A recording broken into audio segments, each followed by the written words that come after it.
Dans un petit atelier délabré coincé entre deux immeubles gris de Vierzon, une ville discrète du centre de la France que personne ne remarque vraiment, Margot Dubois essuyait pour la 3e fois consécutive le même établi métallique. Un geste mécanique qu'elle répétait depuis des mois, depuis que la vie l'avait jetée à la rue et que les clients avaient cessé de venir. L'atelier appartenait autrefois à son père, Marcel Dubois, un mécanicien légendaire dans la région qui avait bâti sa réputation sur 40 ans de travail impeccable. Mais après sa mort, il y a 3 ans, et une série de dettes qu'elle n'avait pas pu honorer, Margot avait tout perdu. Son appartement, ses économies, sa dignité et presque son nom. Elle vivait maintenant dans l'arrière-boutique de cet atelier qu'elle squattait illégalement, survivant avec les quelques euros qu'elle glanait en réparant des vélos pour les enfants du quartier ou en fouillant les poubelles des supermarchés juste avant la fermeture. Ses cheveux gris étaient attachés en une queue de cheval négligée. Ses vêtements tachés de cambouis portaient les stigmates d'une existence précaire, et ses mains calleuses racontaient 53 ans de travail acharné qui n'avaient mené nulle part. Les rides profondes autour de ses yeux témoignaient de nuits sans sommeil, d'inquiétude constante, de la lutte quotidienne pour maintenir un semblant de normalité dans une vie qui s'était effondrée morceau par morceau. Le quartier avait changé. Les commerces qu'elle connaissait depuis l'enfance avaient fermé les uns après les autres, remplacés par des boutiques de téléphonie mobile et des agences d'intérim. L'atelier Dubois, avec son enseigne rouillée et ses fenêtres sales, ressemblait à un vestige d'une époque révolue, un musée involontaire d'un temps où les gens réparaient les choses au lieu de les jeter. Margot avait appris le métier avec son père. Dès l'âge de 12 ans, elle passait tous ses après-midi et week-ends dans cet atelier, observant Marcel diagnostiquer des problèmes que d'autres mécaniciens déclaraient insolubles. Il lui avait enseigné que chaque véhicule était unique, que les manuels techniques étaient des guides, mais jamais des vérités absolues, et que la vraie mécanique était autant une question d'intuition que de connaissance. À 20 ans, elle pouvait démonter et remonter un moteur diesel, les yeux fermés. À 25, elle avait sa certification professionnelle et travaillait dans une grande concession Renault à Bourges. Mais la vie avait d'autres plans. Son père était tombé malade, un cancer du poumon qui l'avait consumé en 18 mois. Margot avait quitté son emploi pour s'occuper de lui et reprendre l'atelier. Les derniers mois avaient été épuisants, entre les soins constants et la gestion d'un commerce qui périclitait. Quand Marcel était mort, il avait laissé plus de dettes que d'actifs. Les créanciers s'étaient abattus comme des vautours. L'appartement familial avait été saisi, les économies s'étaient évaporées en frais médicaux et funéraires. Et Margot s'était retrouvée seule, sans famille, sans argent, sans avenir visible. Elle avait 50 ans à l'époque, trop vieille pour être embauchée dans les grands garages qui préféraient les jeunes mécaniciens fraîchement diplômés, trop pauvre pour relancer l'atelier correctement, trop fière pour demander l'aide sociale. Alors, elle avait survécu dans les marges, acceptant les petits travaux que personne d'autre ne voulait, dormant sur un matelas dans l'arrière-boutique, se lavant dans les toilettes publiques du parc municipal.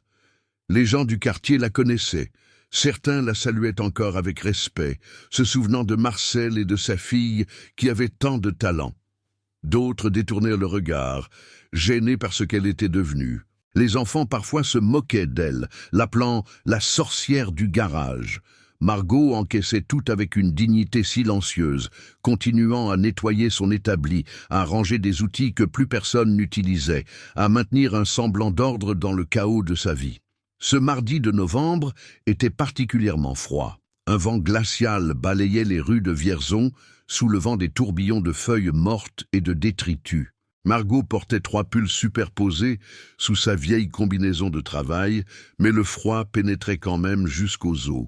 Elle n'avait pas mangé depuis la veille, juste un café noir et un bout de baguette rassis, trouvé derrière la boulangerie.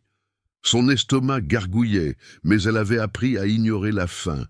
Le grondement d'un moteur malade déchira le silence de la rue.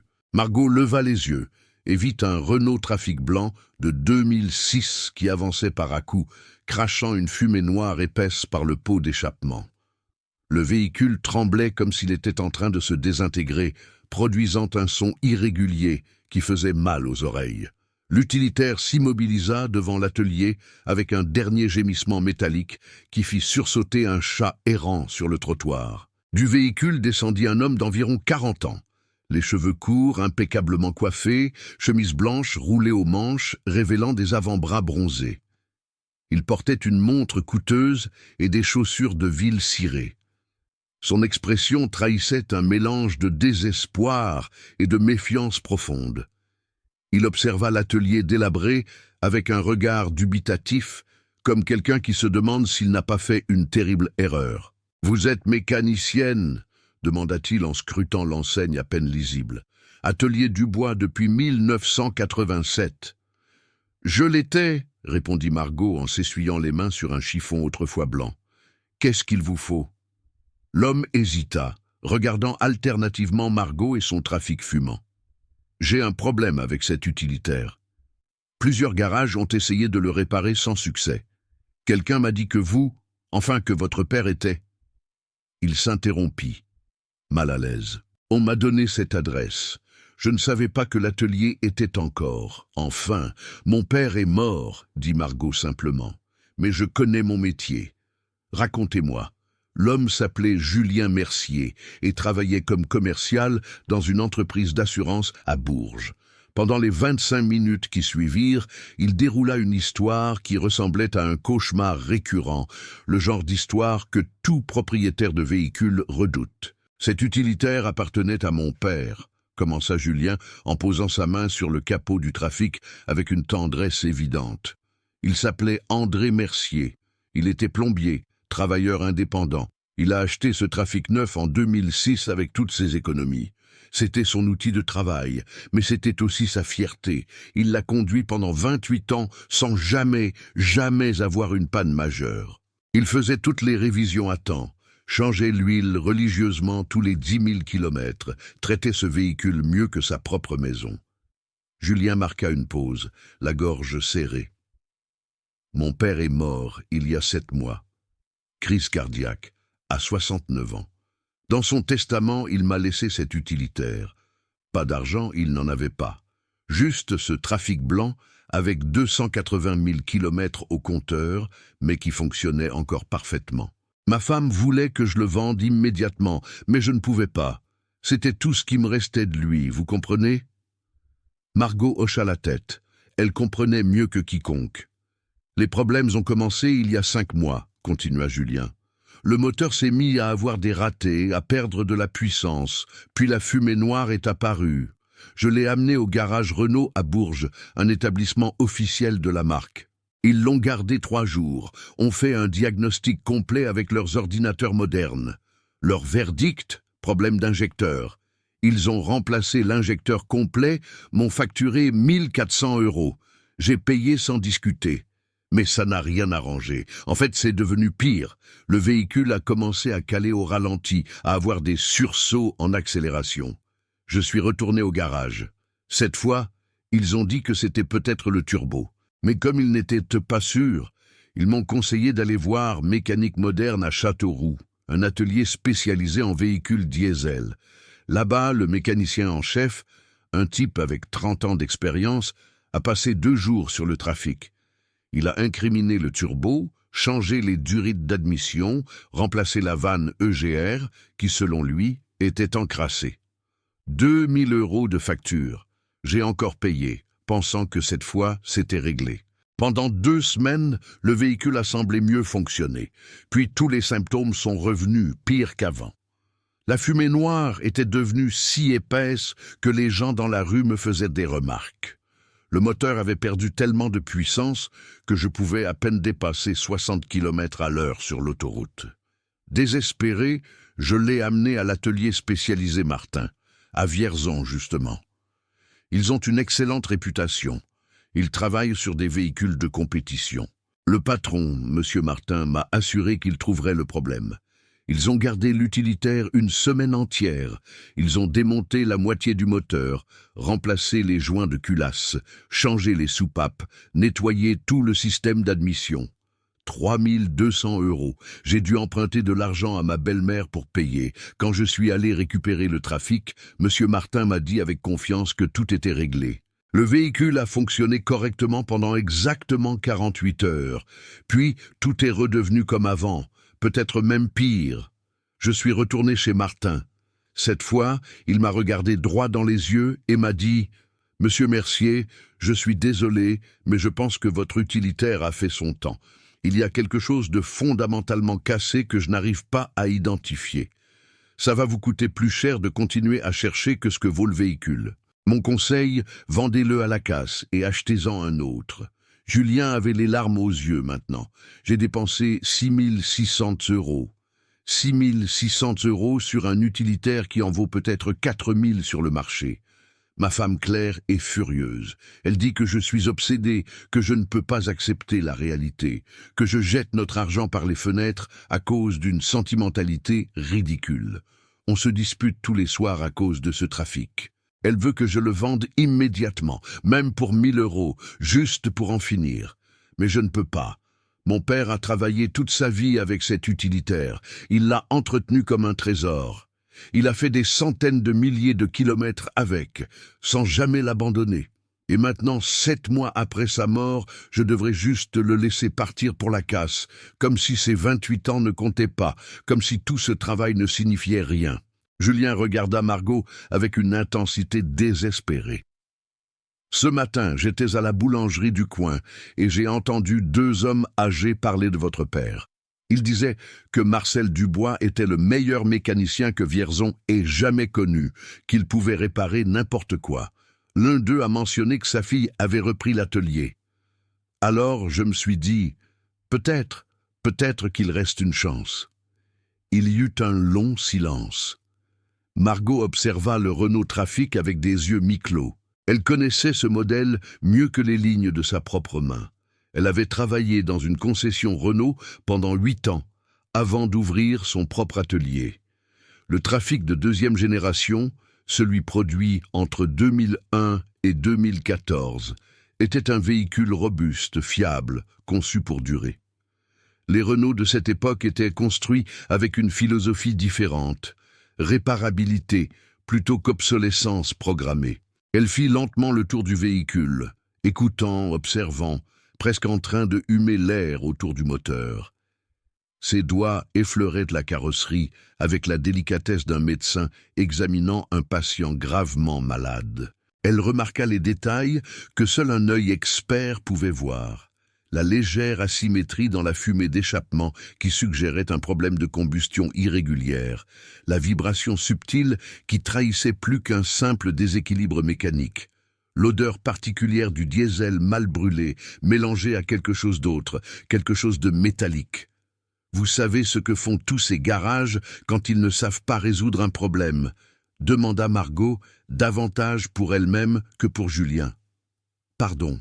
Ils remplacent des pièces, changent ce qui est visible, ce qu'ils peuvent facturer, mais ils n'écoutent jamais ce que le véhicule essaie de leur dire. Un moteur qui fonctionne mal essaie toujours de communiquer son problème, mais il faut savoir écouter. Les ordinateurs de diagnostic sont utiles, mais ils ne racontent qu'une partie de l'histoire. Ils lisent des codes d'erreur, mais ils ne sentent pas, ils n'écoutent pas, ils n'observent pas, avec l'expérience de décennies. Si vous voulez bien vous abonner à notre chaîne Elles au moteur et laisser un pouce bleu, ça nous aiderait vraiment à continuer de partager ces histoires de mécanique et de passion. Julien fronça les sourcils sans tout à fait comprendre la référence. Margot s'agenouilla près de l'utilitaire et posa sa main ridée sur le capot, comme un médecin palpant la poitrine d'un patient. Les 3 garages que vous avez mentionnés ont un point commun, dit Margot. Ce sont des entreprises importantes, avec beaucoup d'employés, beaucoup de charges à payer. Ils doivent facturer vite, faire tourner les clients, rentabiliser chaque heure de main-d'œuvre. Ils n'ont pas le temps de vraiment diagnostiquer, de passer des heures à observer, à tester, à éliminer les possibilités une par une. Ils suivent des protocoles, consultent des bases de données, remplacent les pièces suspectes. C'est efficace pour 90% des problèmes. Mais votre trafic fait partie des 10% restants. Et vous avez ce temps, demanda Julien avec un scepticisme évident. La question sonnait presque comme une accusation et Margot ne pouvait pas lui en vouloir. L'atelier semblait abandonné et elle-même ressemblait à une fantôme du passé avec ses vêtements élimés et ses mains marquées par la précarité permanente. Pourquoi cet homme, qui avait déjà perdu 6 600 €, devrait-il faire confiance à une mécanicienne sans abri travaillant dans un garage délabré? « Je n'ai plus rien à perdre », répondit Margot avec un sourire triste mais honnête. « J'ai tout le temps du monde et je connais ces trafics comme si je les avais enfantés. Laissez-moi le véhicule 3 jours. Je ne vous facturerai rien, absolument rien, si je ne résous pas le problème. Si je le répare, vous me paierez juste le coût des pièces que j'aurais dû acheter. Pas de main-d'œuvre, juste les pièces au prix coûtant. » Julien hésita longuement. Il avait déjà dépensé 6 600 € en réparation ratée. Sa femme Claire l'avait supplié, presque menacé, de vendre l'utilitaire, d'abandonner ce symbole d'un passé qui n'existait plus. Leur dispute était devenue quotidienne, empoisonnant leur mariage. Elle l'accusait de choisir un véhicule mort plutôt que leur avenir, leur sécurité financière, leurs projets. Et peut-être avait-elle raison. Peut-être était-il en train de gaspiller leur argent dans une quête sentimentale absurde. Mais quelque chose dans le regard calme de cette femme sans abri oubliée lui donna une étincelle d'espoir. Ou peut-être était-ce simplement du désespoir, l'instinct de quelqu'un qui se noie et s'accroche à n'importe quelle branche. Cette femme n'avait rien à gagner en lui mentant. Elle ne demandait pas d'argent d'avance, elle proposait un pari où seule elle prenait un risque, 3 jours de travail potentiellement sans paiement. 3 jours, accepta finalement Julien. Mais je veux être honnête avec vous. Ma femme ne sait pas que je suis ici. Si elle apprend que j'ai encore tenté une réparation après ce que M. Martin a dit, elle va. Il s'interrompit. Donc s'il vous plaît, si vous ne pouvez pas le réparer, promettez-moi de me le dire honnêtement dans 3 jours. Je ne veux plus de faux espoirs. Je ne peux plus supporter de faux espoirs. Margot acquiesça solennellement. Je vous promets l'honnêteté absolue. Dans 3 jours, je vous dirai exactement ce que j'ai trouvé et si c'est réparable ou non. Et si ce n'est pas réparable, je vous le dirai et je vous conseillerai de faire exactement ce que M. Martin a suggéré. Julien sortit les clés du trafic de sa poche et les déposa dans la main calleuse de Margot. Il nota son numéro de téléphone sur un bout de papier. Puis il appela un taxi avec son smartphone et attendit sur le trottoir en silence, regardant alternativement le garage délabré et son utilitaire malade. Quand le taxi arriva et que Julien s'éloigna, Margot resta immobile devant le trafic pendant plusieurs minutes. L'après-midi commençait à tomber sur Vierzon, teignant le ciel de tons orangés et violets qui contrastaient avec la grisaille des bâtiments. Les cloches de l'église voisine sonnèrent 18 heures, leur son métallique se répercutant dans les rues presque désertes. Un vent froid s'engouffrait dans l'atelier par les fenêtres brisées, faisant danser des papiers et des feuilles mortes. Margot prit une profonde inspiration. Elle savait que ces 3 prochains jours allaient être cruciaux, non seulement pour Julien Mercier et son héritage paternel, mais aussi pour elle-même. C'était peut-être sa dernière chance de prouver qu'elle valait encore quelque chose, que toutes ces années d'expérience n'étaient pas juste des souvenirs sans valeur, que la connaissance et le dévouement comptaient encore dans un monde obsédé par la vitesse et le profit. Elle ouvrit le capot du véhicule et l'odeur caractéristique l'assaillit immédiatement. Huile brûlée, diesel mal consumé, métal surchauffé, mais ce n'était pas ce qu'elle cherchait. Elle brancha une lampe portative à rallonge, l'une des rares qui fonctionnait encore dans l'atelier, et commença à inspecter chaque recoin du moteur, non pas avec la précipitation d'une entreprise moderne facturant à l'heure, mais avec la patience d'une artisane qui connaît son métier. Ses doigts parcouraient les tubes, les câbles, les connecteurs. cherchant cette anomalie que 3 garages professionnels équipés d'ordinateurs de diagnostic dernier cri n'avaient pas su détecter. Elle ne cherchait pas avec ses yeux seulement, mais avec tous ses sens. Le toucher pour sentir les vibrations anormales, les températures irrégulières, les surfaces qui n'auraient pas dû être chaudes ou froides. L'odorat pour identifier les odeurs qui ne correspondaient pas. L'électronique brûlée, le plastique fondu, le métal surchauffé. L'ouïe pour entendre les sons subtils, les cliquetis révélateurs, les sifflements suspects. 3 heures plus tard, quand l'obscurité avait complètement enveloppé l'atelier et que seule la lampe portative créait un cercle de lumière jaunâtre autour du trafic, Margot trouva quelque chose qui fit briller ses yeux d'une lueur qu'il n'avait pas connue depuis des années. À la base du calculateur moteur, cette petite boîte électronique qui contrôle tous les paramètres du fonctionnement du diesel moderne, presque invisible pour qui ne saurait pas exactement où regarder, il y avait une micro-fissure. Pas dans le boîtier externe en plastique noir, pas dans les connecteurs, mais dans la carte électronique elle-même du calculateur, visible seulement si on inclinait la pièce sous un certain angle et qu'on utilisait une loupe et une lampe puissante. Cette fissure microscopique, probablement causée par des années de vibrations et de cycles thermiques, permettait à l'humidité de pénétrer progressivement dans le système. L'humidité créait des courts-circuits intermittents qui rendaient fou le fonctionnement du moteur. Les symptômes changeaient selon le climat, la température extérieure, l'humidité de l'air, même l'heure de la journée. Parfois, le véhicule fonctionnait presque normalement. Parfois, il crachait de la fumée noire et perdait toute sa puissance. C'était le type de panne qui échappait au diagnostic électronique standard, parce que le calculateur fonctionnait suffisamment pour ne pas déclencher de code d'erreur critique, mais suffisamment mal pour rendre le moteur erratique. C'était exactement le genre de problème qu'aucun des 3 garages précédents n'avait songé à vérifier, parce qu'on supposait que les calculateurs étaient des composants indestructibles, scellés hermétiquement, conçus pour durer toute la vie du véhicule. Pourquoi vérifier quelque chose qui ne peut pas casser? Margot sourit pour la première fois depuis des mois, un sourire authentique qui creusa des rides profondes dans son visage marqué. Peut-être n'était-elle pas si oubliée après tout. Peut-être que ses 53 ans d'expérience valaient encore quelque chose. Mais elle savait aussi que trouver le problème principal n'était que la première étape. Le calculateur devrait être remplacé et elle devrait trouver une pièce compatible, de préférence d'origine, ce qui ne serait pas facile pour un véhicule de 2006. De plus, elle devrait vérifier tout ce que les garages précédents avaient fait, car leurs interventions successives avaient probablement créé d'autres problèmes secondaires. Elle consulta sa montre. 22 heures passées. Son estomac criait famine, mais elle l'ignorait, trop excitée par sa découverte.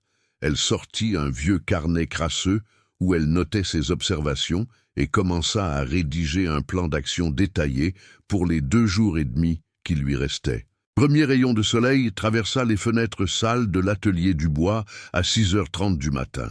Margot était déjà éveillée depuis 3 heures, assise sur sa chaise pliante en métal, observant le trafic blanc comme s'il était un adversaire dans une partie d'échecs dont elle devait anticiper chaque coup.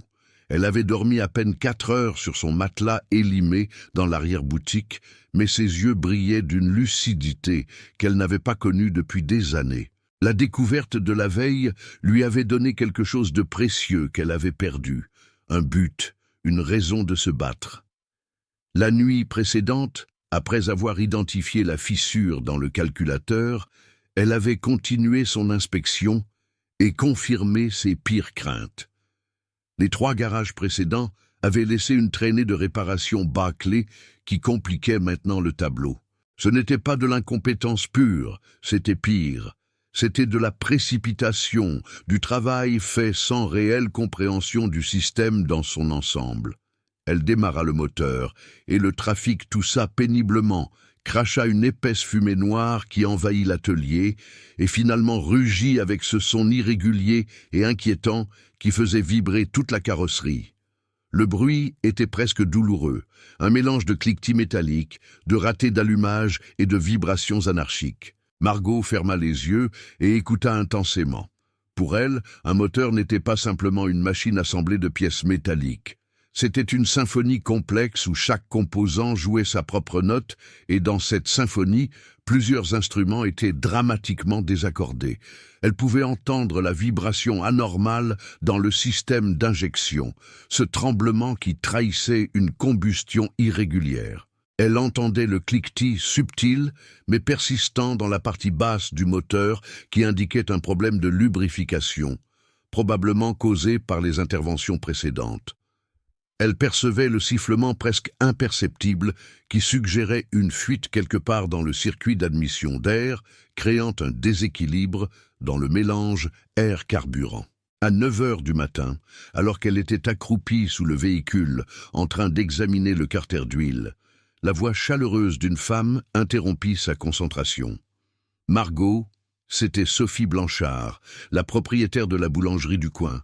Une femme corpulente d'une 50aine d'années, au visage rond et souriant, qui portait toujours un tablier à motifs floraux. Dans ses mains rougies par le froid et la farine, elle tenait une assiette recouverte de papier aluminium. « Je t'ai apporté des croissants et un café bien chaud », dit Sophie en posant l'assiette sur l'établi. « J'ai vu de la lumière dans l'atelier hier soir jusqu'à très tard, et encore ce matin à l'aube. Tu travailles sur quelque chose d'important. » Margot sortit de dessous le véhicule et accepta l'assiette avec une gratitude qui lui serra la gorge. Sophie était l'une des rares personnes du quartier qui la traitait encore avec respect et dignité, qui ne la voyait pas comme une relique pathétique du passé ou une sans-abri à éviter. Depuis la mort de Marcel, Sophie venait régulièrement lui apporter de la nourriture, prétextant toujours que c'étaient des invendus qui seraient jetés de toute façon, alors qu'elles savaient toutes les deux que c'était un mensonge charitable. « Un trafic problématique », répondit Margot en mordant dans un croissant encore tiède qui lui sembla être la chose la plus délicieuse qu'elle ait jamais mangée. 3 garages professionnels ont déjà renoncé. Le propriétaire est désespéré. C'était le véhicule de son père décédé. Sophie s'approcha de l'utilitaire et l'observa avec curiosité et une pointe de mélancolie. « Mon mari défunt en avait un exactement pareil, de la même année, » dit-elle doucement. « On l'a acheté d'occasion quand on a ouvert la boulangerie. Philippe l'adorait, il l'avait baptisé Casimir. On l'a vendu quand il est tombé malade il y a 4 ans parce qu'on avait besoin d'argent pour les traitements expérimentaux que la sécurité sociale ne couvrait pas. Ça n'a servi à rien, il est mort quand même. Parfois je rêve encore que je vois Casimir garé devant la boulangerie, avec Philippe au volant qui me sourit. » Il y avait une mélancolie profonde dans sa voix que Margot comprenait parfaitement. Toutes deux étaient des veuves d'une certaine manière. Sophie avait perdu son mari. Margot avait perdu son père, son commerce, sa vie d'avant. Toutes deux survivaient dans un monde qui avait continué sans elles, portant leur perte comme des poids invisibles. « Tu crois vraiment que tu peux le réparer ?» demanda Sophie avec un mélange de curiosité et de doute. « Il faut que j'y arrive », répondit Margot avec une détermination farouche. « Ce n'est plus seulement pour le client, Sophie. J'ai besoin de me prouver que je peux encore, que je ne suis pas fini, que toutes ces années où papa m'a appris ce métier n'étaient pas pour rien. » Sophie posa sa main chaleureuse sur l'épaule osseuse de Margot. « Tu n'as rien à prouver à personne, ma belle. Tout le monde dans ce quartier sait qui tu es et ce que valait ton père. Mais je comprends. Parfois, on a besoin de se prouver des choses à soi-même. » Quand Sophie s'en alla, après avoir insisté pour que Margot prenne aussi un thermos de café chaud, la mécanicienne dévora les 3 croissants restants tout en élaborant mentalement son plan d'action pour la journée. Elle devait trouver un calculateur de remplacement, mais pas n'importe lequel. Les calculateurs modernes universels vendus sur Internet n'avaient pas la même qualité ni la même fiabilité que les pièces d'origine Renault des années 2000. Il faudrait chercher dans les cases automobiles, trouver une pièce d'époque en bon état, ce qui serait comme chercher une aiguille dans une botte de foin.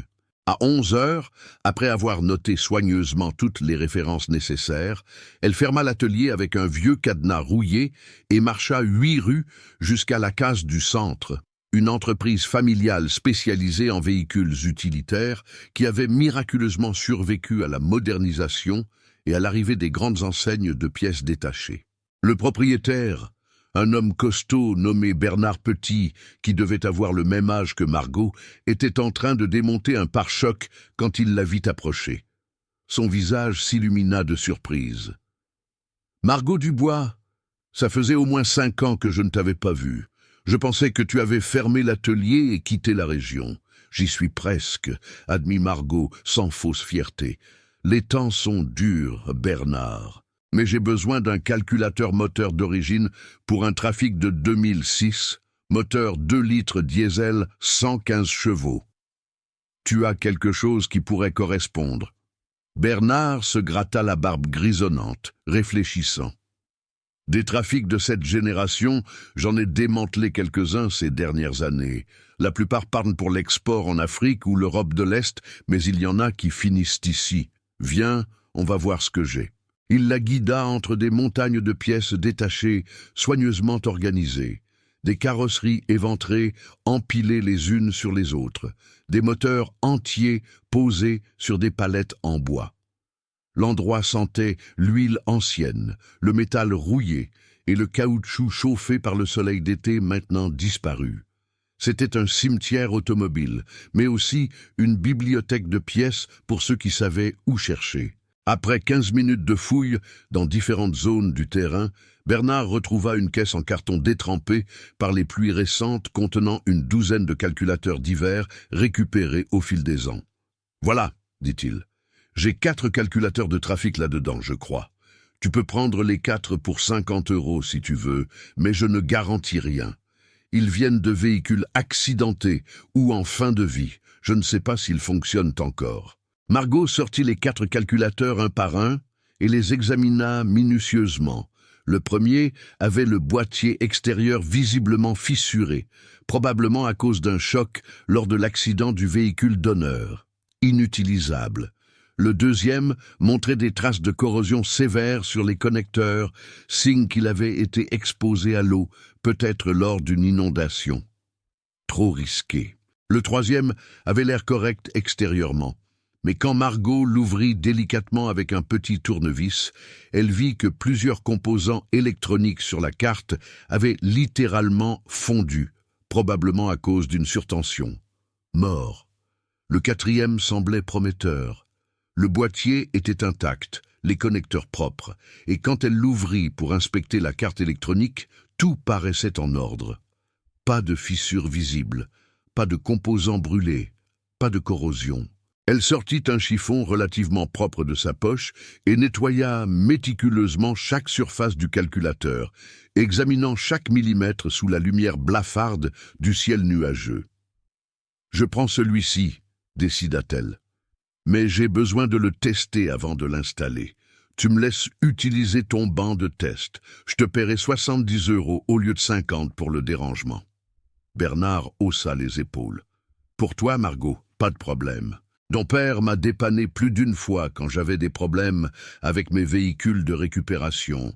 Je lui dois bien ça. » Margot passa l'heure suivante dans le petit atelier de Bernard, utilisant son banc de test électronique basique mais fonctionnel, pour vérifier que le calculateur récupéré était effectivement opérationnel. Elle testa la résistance électrique de chaque circuit, simula des signaux d'entrée pour vérifier les réponses de sortie, s'assura que tous les paramètres correspondaient aux spécifications du manuel technique qu'elle avait dans sa mémoire après tant d'années. Quand elle fut enfin satisfaite et certaine que la pièce était viable, elle paya Bernard les 70 € convenus, presque la totalité de l'argent liquide qu'elle possédait au monde, et retourna à l'atelier avec le calculateur précieusement enveloppé dans un vieux pull pour le protéger des chocs pendant le trajet. L'après-midi se déroula dans une transe de travail méticuleux et absorbant.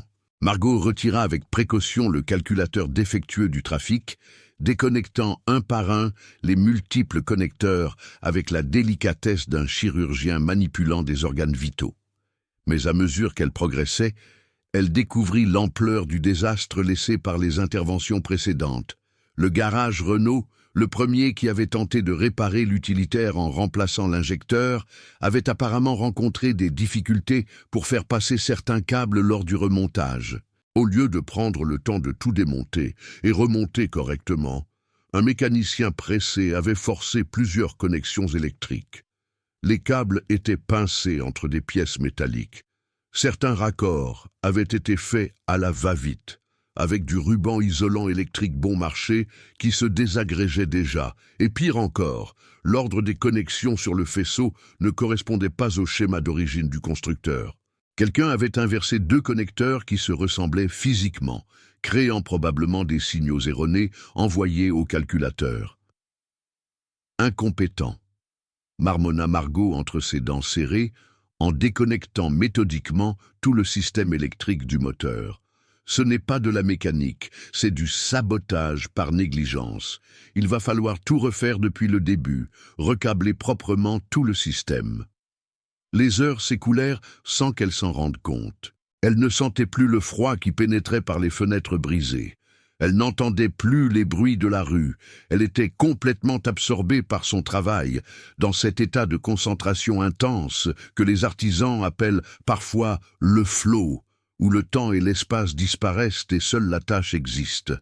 À 19 heures, alors que l'obscurité était à nouveau tombée sur Vierzon et que l'atelier n'était éclairé que par sa lampe portative, ses mains tremblaient de fatigue. Ses doigts arthritiques protestaient à chaque mouvement. Son dos la brûlait, comme si quelqu'un y enfonçait des couteaux chauffés au rouge. Mais elle avait réussi à recabler correctement tout le système d'allumage et d'injection selon les spécifications d'origine. Elle installa le calculateur récupéré, ajusta minutieusement le point d'injection avec un outil de calage qu'elle avait fabriqué elle-même des années auparavant et connecta chaque câble en suivant scrupuleusement le schéma qu'elle portait gravé dans sa mémoire après des décennies de pratique, le moment de vérité. Elle monta dans la cabine, inséra la clé de contact, fit une brève prière silencieuse à son père décédé et tourna la clé. Le moteur ne démarra pas au premier essai. Le démarreur tourna, mais rien ne s'enclenchait. Le cœur de Margot se serra. Avait-elle commis une erreur quelque part? Elle attendit 5 secondes et essaya à nouveau. Cette fois, le moteur toussa, hésita, puis s'alluma avec un grondement. Et ce son était différent. Pas encore parfait, pas encore sain, mais nettement, indéniablement meilleur que ce matin. Le rythme irrégulier avait considérablement diminué.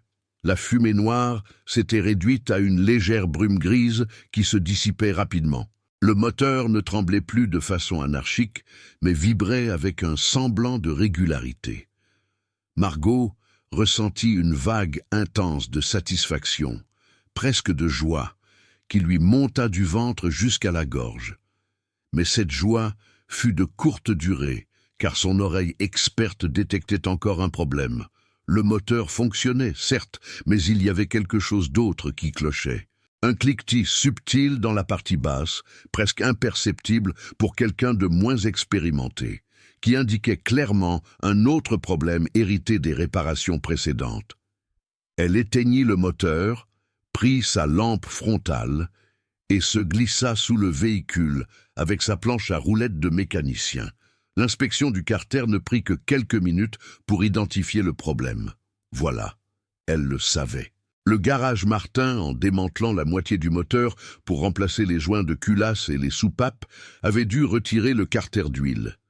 Et lors du remontage, quelqu'un avait serré les boulons de façon complètement inégale, probablement avec une clé à choc pneumatique réglée trop fort, déformant légèrement la surface d'étanchéité en aluminium du carter. Cette déformation, même minime, créait une fuite d'huile microscopique mais continue qui faisait fluctuer dangereusement la pression du système de lubrification. Ce n'était pas encore catastrophique, mais si le véhicule roulait ainsi pendant quelques milliers de kilomètres, le manque de lubrification adéquate finirait par endommager irrémédiablement les coussinets et les paliers du vilebrequin. Le moteur serait mort. Il faudrait démonter complètement le carter, poncer sa surface pour la rendre à nouveau parfaitement plane, installer un joint neuf et le réinstaller en appliquant le couple exact sur chaque boulon selon une séquence précise en forme d'étoile pour distribuer uniformément la pression. Un travail de précision horlogère qui nécessiterait facilement 7 à 8 heures supplémentaires. Margot sortit de dessous le véhicule et s'assit par terre dans l'atelier glacé, le dos appuyé contre le mur de béton froid. Ses genoux protestaient douloureusement. Son dos la brûlait. Ses mains arthritiques palpitaient au rythme de son cœur. Elle avait 53 ans et la rue, la malnutrition chronique, le stress constant l'avaient vieilli prématurément. Son corps n'était plus celui de la jeune mécanicienne qui pouvait travailler 18 heures d'affilée sans broncher. Mais en regardant le trafic blanc sous la lumière jaunâtre et tremblante de la lampe portative, elle ressentit quelque chose qu'elle n'avait pas éprouvé depuis la mort de son père. Un but véritable, une raison de se lever le matin qui allait au-delà de la simple survie. Ce véhicule était devenu plus qu'un simple travail. C'était son opportunité de prouver que la connaissance véritable, l'expérience accumulée pendant des décennies au prix de tant de sacrifices, valait encore quelque chose dans un monde obsédé par la vitesse, l'efficacité, le profit immédiat et les solutions rapides. Elle consulta sa montre. 22 heures. Il lui restait environ 36 heures avant que Julien Mercier ne revienne chercher son verdict. Demain, elle s'attaquerait au carter. Après-demain, elle ferait des tests routiers. C'était faisable, difficile, épuisant, mais faisable. Le trafic lui avait donné une raison de se battre et Margot Dubois ne comptait absolument pas gaspiller cette chance. Le deuxième jour se leva avec une pluie légère et persistante qui transforma les rues de Vierzon en miroirs sombres reflétant un ciel bas et gris. Margot était arrivée à l'atelier à 5 heures du matin, incapable de dormir plus de 3 heures, son esprit tournant en boucle sur les étapes techniques qu'elle devrait accomplir. Le trafic blanc l'attendait sous la lumière terne de l'aube, comme un patient sur une table d'opération, et elle ressentait toute la responsabilité d'un chirurgien face à un cas complexe où la moindre erreur pourrait être fatale. La tâche de la journée était claire, mais exigeante physiquement. Corriger le désastre que le garage Martin avait laissé dans le carter d'huile. Margot souleva péniblement le véhicule avec son vieux cric hydraulique qu'elle avait acheté d'occasion en 1989, un Facom professionnel qui fonctionnait encore parfaitement malgré ses 37 ans d'existence, contrairement à tant d'outils modernes, fabriqués pour durer à peine quelques années avant de casser et devoir être remplacés. Elle plaça les chandelles de sécurité, vérifia 3 fois leur stabilité car elle savait qu'un véhicule qui tombe peut tuer, puis se glissa sous le trafic avec son bac métallique pour récupérer l'huile et sa collection d'outils soigneusement organisée. Elle commença à desserrer les 18 boulons du carter un par un, dans l'ordre inverse de celui qu'elle utiliserait pour le remontage. L'huile qui s'écoula lentement dans le bac était révélatrice. Elle était beaucoup plus sombre qu'elle n'aurait dû l'être pour une vidange récente, presque noire, avec des particules métalliques qui brillaient sous la lumière de sa lampe frontale comme des paillettes sinistres. C'était la preuve irréfutable que le moteur avait fonctionné avec une lubrification déficiente, les particules métalliques étant des micro-copeaux arrachés aux surfaces frottantes mal lubrifiées. Le moteur s'usait de l'intérieur. Margot ressentit une pointe de frustration et même de colère envers les mécaniciens précédents. Pas pour incompétence technique pure, ils savaient tous probablement faire leur travail de base, mais pour le manque d'attention aux détails, pour la précipitation, pour le désintérêt à vraiment comprendre ce qu'ils réparaient, pour cette mentalité moderne de remplacer rapidement et passer au client suivant, plutôt que comprendre profondément et réparer correctement. Elle retira finalement le carter et le porta avec difficulté jusqu'à son établi, ses bras tremblants sous le poids du métal. La surface de scellement en aluminium était clairement et visiblement déformée, même à l'œil nu, avec des protubérances marquées aux endroits où les boulons avaient été serrés excessivement. Quelqu'un avait utilisé une visseuse à choc réglé beaucoup trop fort, sans aucun respect pour la fragilité de l'aluminium. Elle commença le processus long et méticuleux de ponçage de la surface, utilisant d'abord un papier abrasif à gros grains pour enlever les protubérances les plus importantes, puis progressant vers des grains de plus en plus fins pour obtenir une surface parfaitement lisse. Elle vérifiait constamment la planéité avec une règle métallique de précision, un outil que son père lui avait offert pour ses 20 ans et qu'elle chérissait comme un trésor. Ce travail ne pouvait absolument pas être précipité. Un seul point haut ou bas, de quelques centièmes de millimètre, causerait inévitablement des fuites d'huile. La surface devait être parfaitement plane, comme un miroir métallique. En milieu de matinée, alors qu'elle était totalement absorbée par son travail de ponçage, concentrée au point d'en oublier le monde extérieur, elle entendit des pas et des voix à l'entrée de l'atelier.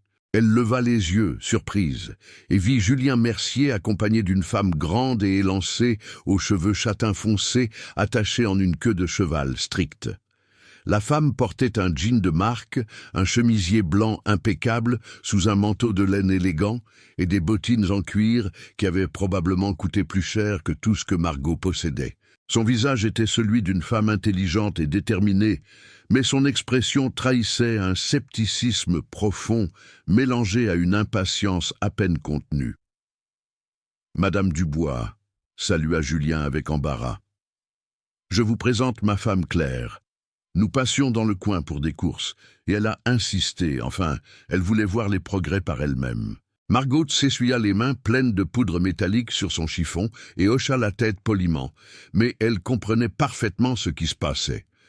Claire avait probablement découvert que Julien avait ramené le trafic chez encore une autre mécanicienne, et elle était venue constater par elle-même l'ampleur de ce qu'elle considérait sans doute comme une folie. Claire observa l'atelier d'un regard froid et évaluateur qui ne manquait rien. Les murs aux peintures écaillées, les fenêtres brisées colmatées avec du carton, les outils rouillés, les calendriers jaunis datant des années 90 encore accrochés comme des reliques d'un passé révolu. Son langage corporel était éloquent, bras croisés défensivement, mâchoire serrée, un pied tapotant le sol avec impatience. Elle ne faisait absolument pas confiance à cette femme sans abri, travaillant dans un garage délabré pour réussir là où 3 établissements modernes et professionnels avaient échoué. « Comment va l'utilitaire » demanda Julien en essayant de paraître décontracté, mais avec une anxiété palpable dans la voix. « Ça avance selon le plan » répondit Margot calmement. « J'ai trouvé le problème principal hier. Le calculateur moteur avait une micro-fissure dans la carte électronique qui laissait pénétrer l'humidité et causait des courts-circuits intermittents. Je l'ai remplacé. J'ai aussi découvert que le premier garage avait mal recablé certaines connexions lors du remplacement de l'injecteur. J'ai corrigé ça. Maintenant, je travaille sur un problème secondaire. Le carter d'huile a été déformé lors d'une réparation précédente. Je dois le replanifier. » Claire décroisa les bras et s'avança d'un pas, son expression passant du scepticisme à quelque chose de plus dur, presque accusateur. « Et combien tout ça va coûter exactement? Parce qu'on a déjà dépensé 6 600 € sur un utilitaire qui en vaut au maximum 4 000 sur le marché actuel. » Margot remarqua la tension électrique entre le couple. Ce trafic était clairement bien plus qu'un simple problème mécanique, c'était devenu un champ de bataille dans leur mariage, un symbole de conflit plus profond. « Je vous ai dit dès le premier jour que je ne vous facturerais rien, absolument rien, si je ne parvenais pas à réparer le véhicule, » rappela Margot avec patience. « Et si je réussis à le réparer complètement, je ne vous facturerai que le coût exact des pièces que j'ai dû acheter, sans aucune marge. Le calculateur de remplacement m'a coûté 70 € à la casse automobile. Le nouveau joint de carter que je dois commander coûte 50 €. Les boulons spéciaux haute résistance dont j'ai besoin, 30 € de plus. Et l'huile synthétique de haute qualité dont ce moteur a désespérément besoin après l'usure qu'il a subie, environ 50 €. Disons 180 € au total pour simplifier. » Claire cligna des yeux, visiblement surprise. 180 €. Seulement, Les autres garages facturaient des milliers d'euros rien que pour leur diagnostic. Je n'ai pas d'employé à payer, expliqua Margot simplement et sans amertume. Je n'ai pas de loyer parce que je squatte cet atelier qui appartenait à mon père. Je n'ai pas d'équipement moderne coûteux à amortir avec des prêts bancaires et je n'ai pas besoin de beaucoup d'argent pour vivre parce que mes besoins sont minimes. Je survis avec très peu. Je fais ce travail parce que, elle marqua une pause, cherchant les mots justes, parce que j'avais besoin de me rappeler qui je suis vraiment, à quoi je servais autrefois, avant que tout s'effondre. Il y eut un silence pesant. Julien regardait sa femme avec une expression qui suppliait la compréhension. Claire regardait Margot avec un mélange d'émotions difficiles à démêler. Pitié, gêne, respect, réticent. « Et vous êtes absolument certaine de pouvoir le réparer ?» demanda Claire d'une voix légèrement adoucie. « Parce que comprenez notre situation. Julien est... » Elle chercha ses mots. « Il est émotionnellement investi dans cet utilitaire d'une façon qui n'est pas rationnelle. C'était celui de son père, je comprends le sentiment. Mais nous avons 2 filles au collège et au lycée. Nous avons un crédit immobilier. Nous avons des projets, des économies qu'on essaie de construire pour leur avenir. On ne peut pas continuer à jeter de l'argent dans quelque chose qui a peut-être simplement fait son temps, aussi douloureux que ce soit émotionnellement. » Margot essuya un peu de poudre métallique de son établi avant de répondre avec une honnêteté totale. « Madame, je peux comprendre parfaitement votre frustration et votre inquiétude pour vos finances familiales. Mais permettez-moi de vous expliquer quelque chose d'important sur ce trafic spécifique. Ce n'est pas juste un vieux véhicule quelconque qui a fait son temps. Ces utilitaires Renault de la 2e génération ont été conçus pour durer plusieurs décennies, pour se réparer avec des outils relativement basiques, pour survivre dans des conditions difficiles sur des routes africaines ou d'Europe de l'Est. Ils ont été construits avec une philosophie de robustesse et de longévité. Le vrai problème n'est pas le véhicule lui-même. Le problème, c'est que nous vivons maintenant à une époque où il est économiquement plus rentable pour les garages modernes de remplacer rapidement des pièces que de vraiment diagnostiquer en profondeur, de facturer des heures de diagnostic standardisées, plutôt que d'investir le temps nécessaire pour vraiment investiguer. Ce n'est même pas leur faute, c'est juste le modèle économique dans lequel ils sont obligés de fonctionner pour survivre. Votre trafic n'est pas fini mécaniquement. Il est simplement tombé entre les mains de gens qui n'avaient pas le temps, ou peut-être plus les compétences d'une autre époque, pour identifier et corriger ces vrais problèmes. Avec les bonnes réparations faites correctement, ce véhicule peut facilement rouler encore 100 000 km ou plus. Claire ne répondit pas immédiatement. Margot vit quelque chose changer subtilement dans son expression, le scepticisme pur s'adoucissant légèrement. Elle regarda le trafic, puis l'atelier, puis Margot avec ses vêtements élimés et ses mains pleines de cicatrices et de cales. « Un jour de plus ?» dit finalement Julien en posant une main apaisante sur l'épaule de sa femme. « Madame Dubois, nous vous laissons finir votre travail. Si demain matin le véhicule fonctionne correctement, alors nous le garderons et ferons face aux conséquences ensemble. Sinon, Claire a raison. Il sera temps de laisser partir ce morceau du passé, aussi difficile que ce soit pour moi. » Quand le couple s'en alla, après quelques minutes supplémentaires de conversation tendue, Margot retourna à son travail avec une détermination renouvelée et intensifiée. Elle avait senti quelque chose d'important dans cet échange. Ce n'était plus seulement question de réparer un véhicule. C'était devenu une question de sauver un mariage, de permettre à un fils de garder un lien tangible avec son père décédé, de prouver que les valeurs d'une époque révolue avaient encore du sens. Elle passa les 7 heures suivantes dans un état de concentration absolue à poncer, mesurer, vérifier et revérifier la surface du carter jusqu'à être absolument certaine de sa planéité parfaite. Son dos hurlait de douleur, ses mains tremblaient, mais elle continuait, poussée par quelque chose de plus fort que la douleur physique. Quand la surface fut enfin parfaite, elle alla chercher le joint neuf qu'elle avait commandé le matin même chez un fournisseur de pièces automobiles en centre-ville, utilisant presque ses derniers euros. C'était un joint en caoutchouc haute qualité avec des renforts métalliques, bien meilleurs que le joint d'origine. Elle l'installa avec un soin méticuleux en appliquant un mastic d'étanchéité spécial aux 4 coins, où les fuites étaient les plus probables. Puis vint le moment crucial du remontage. Chaque boulon devait être serré avec le couple exact spécifié par le constructeur, exactement 22 Nm, ni plus ni moins. Trop serré, et elle déformerait à nouveau la surface d'aluminium fragile. Pas assez serré, et le joint ne scellerait pas correctement, causant des fuites. De plus, l'ordre de serrage était capital. Il fallait suivre un schéma spécifique en forme d'étoile pour distribuer uniformément la pression sur toute la surface, en serrant d'abord légèrement tous les boulons dans le bon ordre, puis en repassant pour serrer au couple final dans le même ordre. Un processus en 3 passes que beaucoup de mécaniciens modernes négligeaient dans leur précipitation. Margot utilisa sa vieille clé dynamométrique allemande, une jet d'or achetée par son père dans les années 70, parfaitement calibrée et entretenue malgré ses presque 50 ans d'existence. Elle travaillait avec la précision et la patience d'une horlogère suisse, assemblant un mécanisme complexe.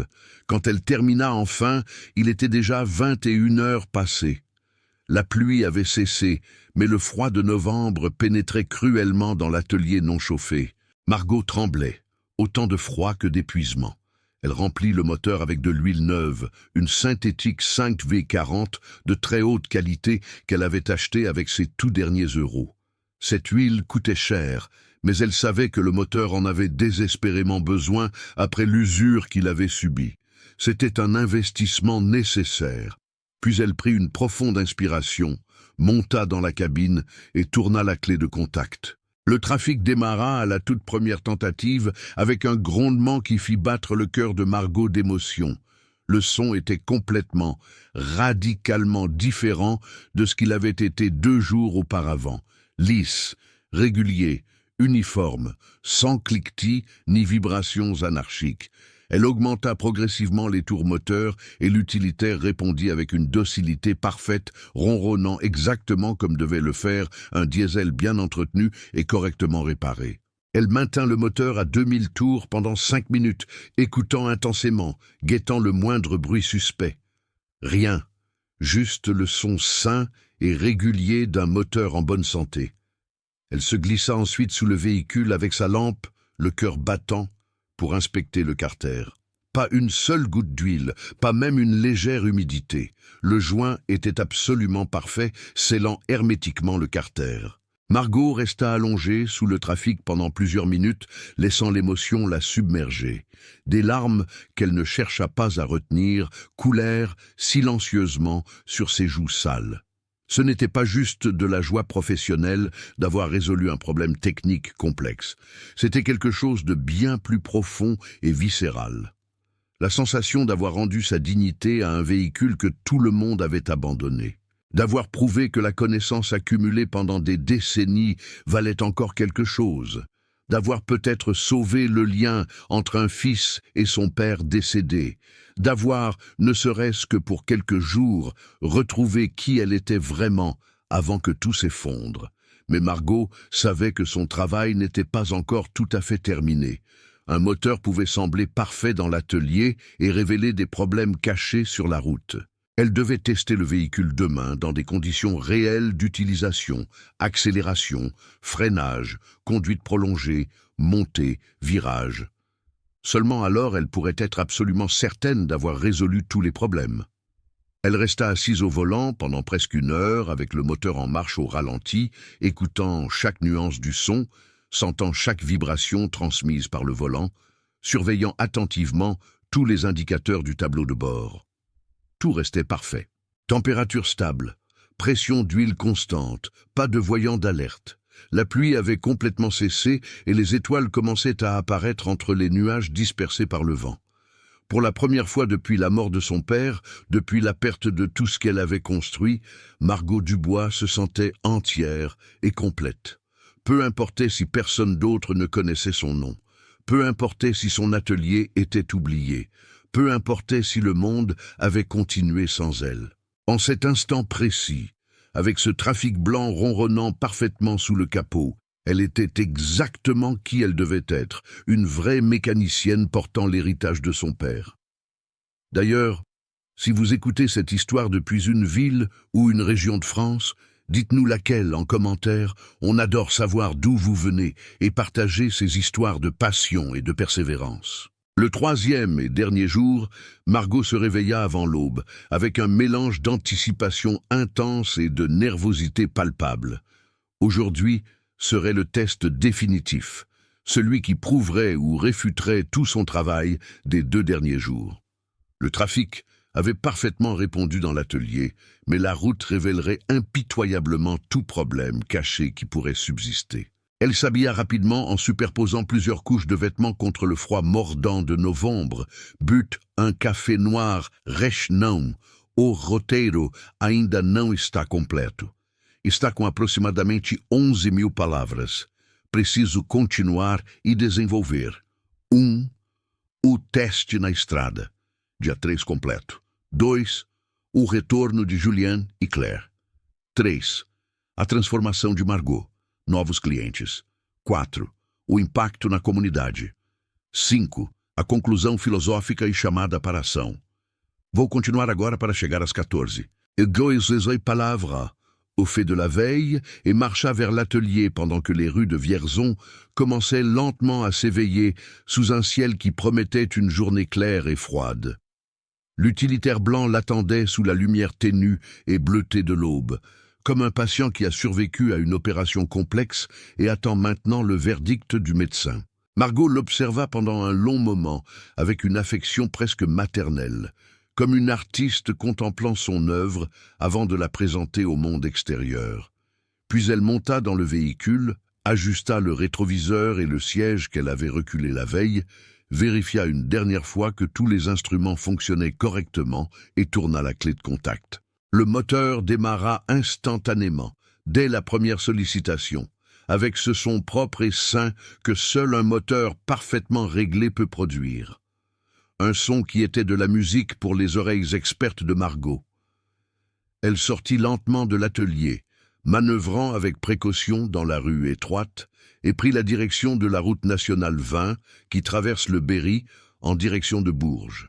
À cette heure matinale de 6h30, le trafic était encore très modéré, ce qui lui permettrait de se concentrer exclusivement sur chaque réaction du véhicule sans avoir à se soucier de la circulation dense.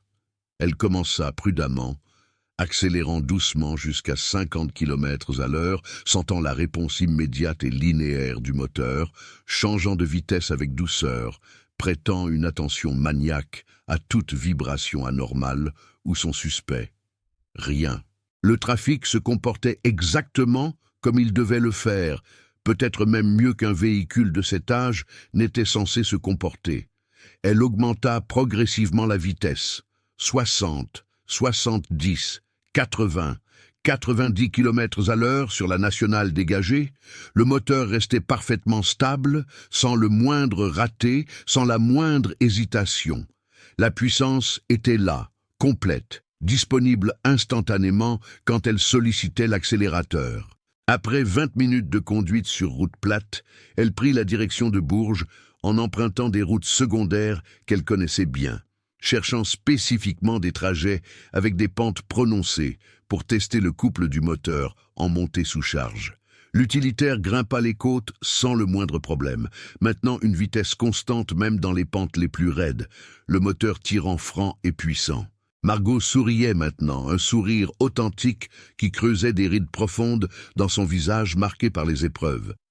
53 ans d'expérience lui permettaient de sentir et d'entendre des choses que les jeunes mécaniciens, dépendants de leurs ordinateurs de diagnostic et de leurs scanners électroniques sophistiqués, ne pourraient jamais percevoir. Elle sentait dans ses mains sur le volant, dans son dos, contre le siège, dans tout son corps, que ce véhicule était maintenant en parfaite santé.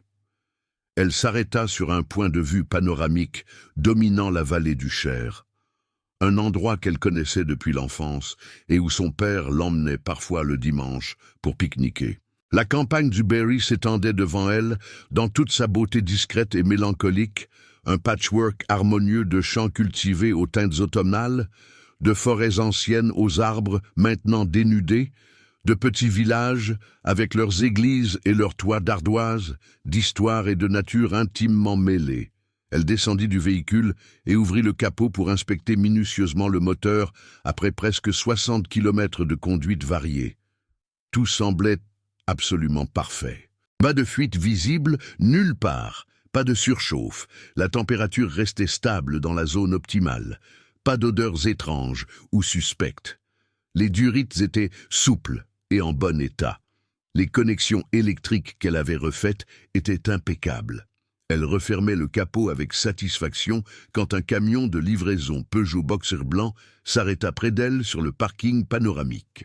Du véhicule descendit un homme corpulent d'une 50aine d'années avec une casquette publicitaire délavée, un t-shirt taché de graisse sous une veste en jean usée et des bottes de travail couvertes de boue séchée. « Des problèmes, madame ?» demanda le camionneur avec l'accent chantant du Berry et la sollicitude naturelle des gens de la route. « Tout le contraire, » répondit Margot avec une fierté évidente qu'elle ne chercha pas à dissimuler. Ce trafic vient de ressusciter littéralement.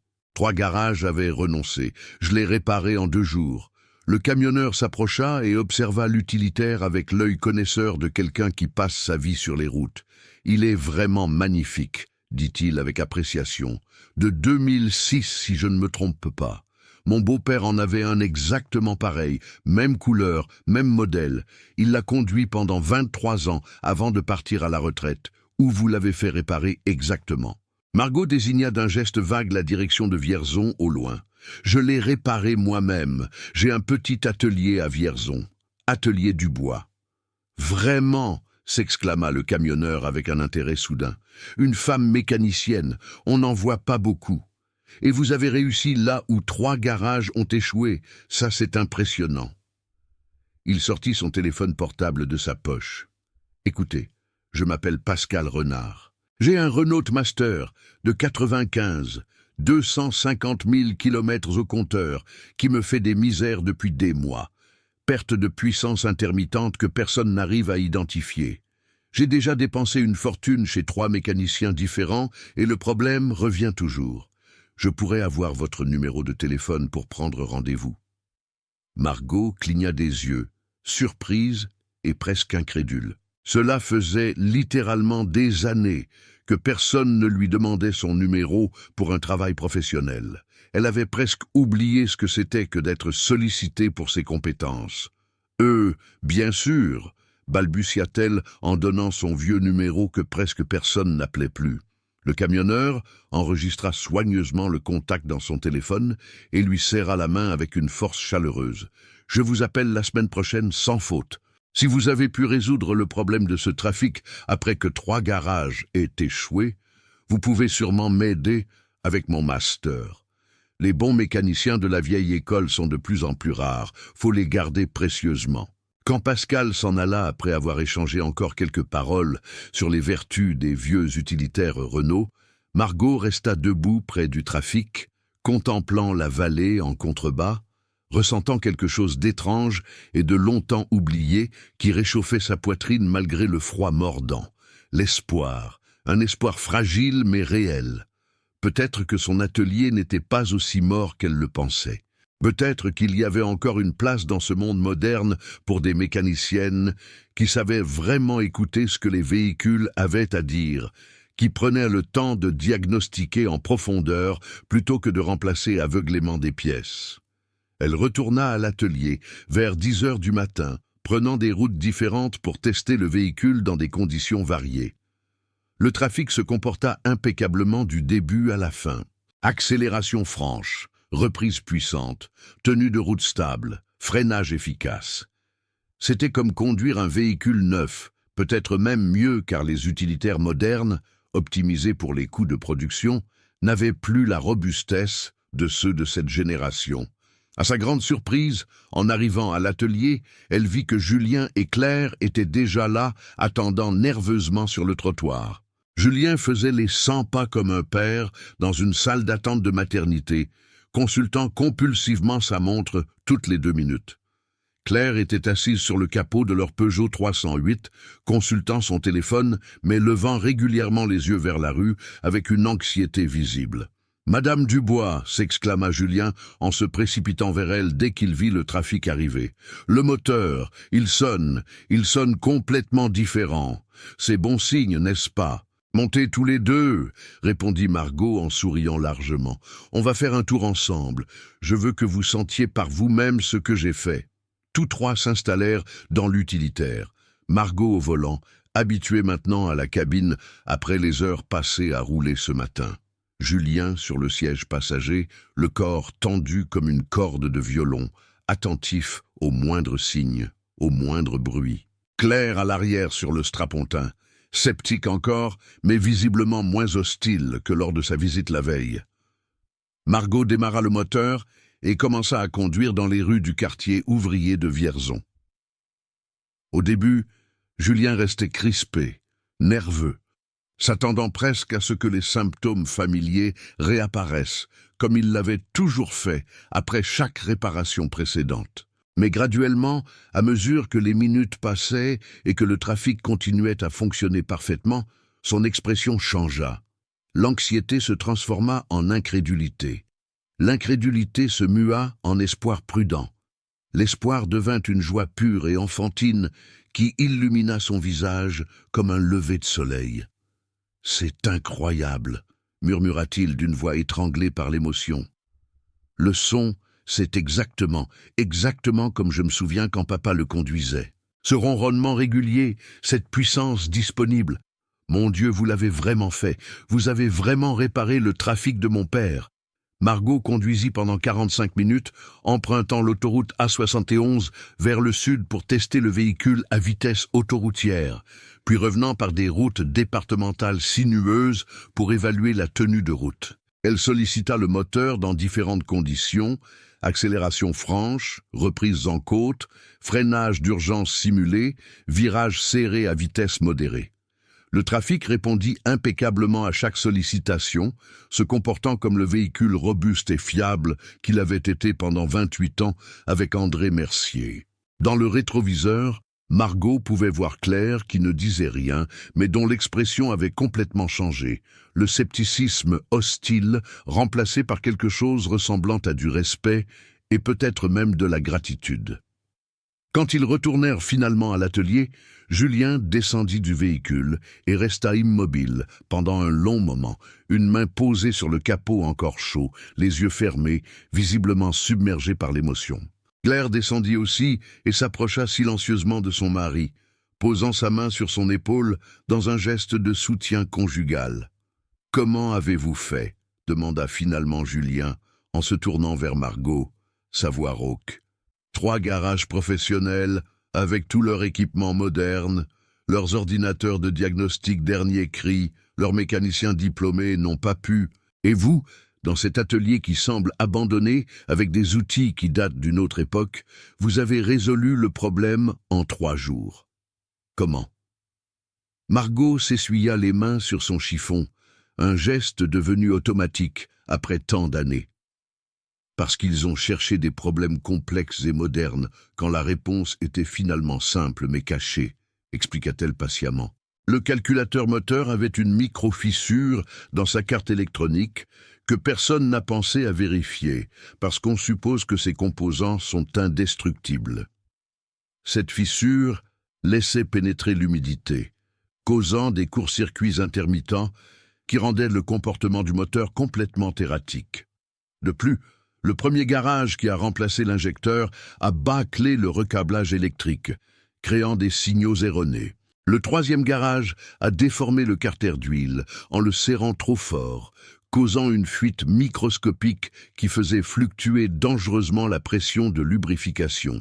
Ce n'était pas un mystère insolvable, c'était juste du travail précipité qu'il fallait corriger avec patience, attention et expérience. Les garages modernes ne sont pas incompétents. Ils sont juste pris dans un système économique qui les force à travailler vite, à facturer rapidement, à faire tourner les clients. Ils n'ont littéralement pas le temps de passer 3 jours sur un seul véhicule pour comprendre vraiment ce qui ne va pas. Moi, j'avais ce temps. Et j'avais aussi le besoin désespéré de prouver que je valais encore quelque chose. Claire s'avança alors et, à la surprise de tout le monde, y compris elle-même probablement, serra Margot dans une étreinte chaleureuse et sincère. « Merci », dit-elle simplement, mais avec une intensité qui trahissait des émotions profondes. « Vous ne pouvez pas imaginer ce que ça signifie. Ce trafic était devenu un point de conflit permanent dans notre couple. Je pensais que Julien s'accrochait de façon pathologique au passé, qu'il refusait d'accepter la réalité. Mais vous avez prouvé qu'il avait raison d'avoir espoir, que certaines choses méritent qu'on se batte pour elles-mêmes quand tout le monde dit que c'est sans espoir. » Julien sortit son portefeuille en cuir. « Combien je vous dois exactement ?» demanda-t-il. « 180 € pour les pièces, comme je vous l'avais dit, » répondit Margot. « Calculateur 70, joint 50, boulon 30, huile synthétique 50. Ça fait 200, mais on arrondit à 180. » « Non, » dit Julien avec une fermeté surprenante. « Absolument pas. Je refuse catégoriquement. Vous avez passé 3 jours complets sur ce véhicule. 3 jours de travail intense, de diagnostic minutieux, de réparation experte. Je vous paie 1 000 €. C'est le strict minimum pour le travail extraordinaire que vous avez accompli. » Margot voulut protester, mais Julien l'interrompit d'un geste. « Écoutez-moi s'il vous plaît. J'ai dépensé 6 600 € en réparations inutiles qui n'ont rien résolu. Vous, en 3 jours, et pour quelques euros de pièces, vous avez accompli ce qui semblait impossible. Vous m'avez rendu quelque chose que je croyais perdu pour toujours. Ce n'est pas juste un utilitaire, vous comprenez. C'est la dernière chose tangible qui me reste de mon père. C'est son héritage, son travail, sa fierté. Vous avez sauvé tout ça. De plus, continua-t-il, si vous ne prenez que 180 €, j'aurai l'impression d'avoir profité de votre situation difficile. J'ai vu comment vous vivez. Je sais que vous squattez cet atelier. Je veux que vous acceptiez 1 000 € non pas comme une charité, mais comme le paiement juste et mérité pour un travail exceptionnel. » Claire intervint également. « Mon mari a raison. 1 000 € c'est même probablement trop peu. Les autres garages nous ont facturé bien plus pour ne rien résoudre. Acceptez, s'il vous plaît. » Margot prit l'argent avec des mains qui tremblaient, visiblement. 1 000 €. C'était plus d'argent qu'elle n'avait vu en une seule fois depuis des années. C'était la différence entre continuer à squatter illégalement et pouvoir payer plusieurs mois de loyer officiel de l'atelier. C'était la possibilité d'acheter de nouveaux outils, de réparer les fenêtres brisées, de commander des pièces pour d'autres réparations. C'était, surtout, la preuve concrète que ses compétences avaient encore une valeur marchande dans ce monde moderne. « Je ne sais pas comment vous remercier, » dit-elle d'une voix étranglée par l'émotion qu'elle ne parvenait plus à contenir. « Vous n'avez pas à nous remercier, » répondit Julien. « C'est nous qui vous remercions, et je vais faire quelque chose d'autre. Je vais raconter votre histoire à tous mes collègues, à tous mes amis qui ont des véhicules. Je vais laisser des avis en ligne. Je vais m'assurer que les gens savent qu'il existe à Vierzon une mécanicienne extraordinaire qui peut résoudre des problèmes que personne d'autre ne peut résoudre. » Dans les jours qui suivirent, la promesse de Julien se concrétisa au-delà de toute espérance.